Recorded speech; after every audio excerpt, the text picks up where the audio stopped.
Wow! May ganong klaseng kawali pala. Pwede magprito kahit walang mantika. Sige nga, try natin. Ito na! Ang fine, non-stick, frying pan. Wow! Tara, try natin. Ang una nating susubukan is itong hot cake mix. Tara.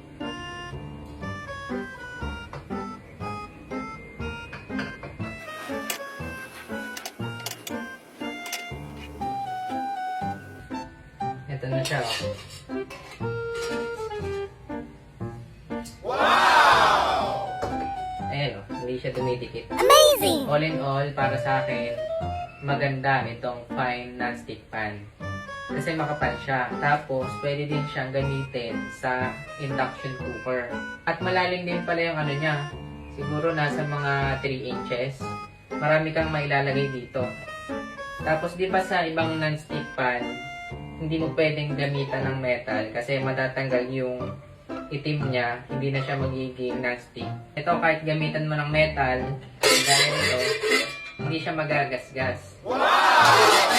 Yan yung kagandahan sa kanya. Kung gusto niyo nitong product na to, i-click niyo lang yung yellow basket para ma-order po kayo.